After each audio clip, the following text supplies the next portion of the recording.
very dangerous night on South Street. 14 people were shot. 3 of those people have now died. I often stare down at my students, wondering how many of them will someday stare down the barrel of a gun, and how many of them have already had that experience of one, and how many of them will make it out and have the opportunity to run. And when I look among these brown faces, I pray they make it back to me in one peace. And when I hear them bicker about the BS happening in the streets, I can't begin to imagine what's their form of peace. In the city of Philadelphia, where a teen could no longer be a teen, where the places that should be serene are no longer serene, where childhood embarrassment that used to someday be forgotten is now forever broadcasted on somebody's screen, where the only time you hear the alphabet is when it's affiliated with a gang, and the only time you hear melodies is when it's from a mama's scream as she calls out to make sure that the whole world knows her baby's name, followed by R.I.P. shirts and his picture in the frame.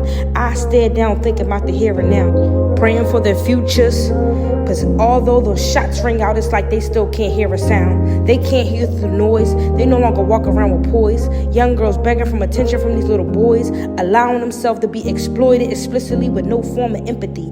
I can't begin to tell y'all how much this really triggers me, to know that they triggers be the first thing they itching to reach, never reaching for a goal, tending to what's trending, no control over their tempers, no clue of the real meaning of temperance. Do you know how it feels to stand in a room full of babies that could be possibly nothing more than a remembrance? See, I fear the easy things like calling out attendance. I wish they knew that their presence was a present even when it's not evident, and that stain on their record doesn't have to mean a thing. I mean, look at the president. See, I got a student that's good at maneuvering, and the loudmouth one thinks his only win in that ring is to unload his clip and shoot him from the hip, staring down, praying that they learn to honor their brothers and make sure their sisters don't end up as a news clip, praying that none of them becomes a product of Judas, betraying their loved ones at the flip of a mood switch. Every day I watch this generation of babies become more and more ruthless, claim to practice Islam but still sliding with his slime when it's time to ride, ready to turn another kid's brain to slime.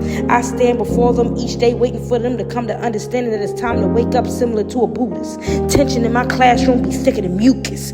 He's mad because he the son of the plug and he the son of a thug, and man, I just want them all to loosen up and stop using drugs. See, the system is so used to us failing, it's time we start prevailing. Cause what y'all gonna do when life begins and them ships get to sailing? No lifeboat to save ya. I need y'all to start thinking, and not just about this Lululemon and drinking. Open up your eyes, baby, you from Philly. It's either sink or swim. And for them young men, stop calling them ladies out their name. She ain't your John, she ain't your Bop, she ain't your boss, she ain't your Huck. And I'm already knowing, man, y'all don't give up.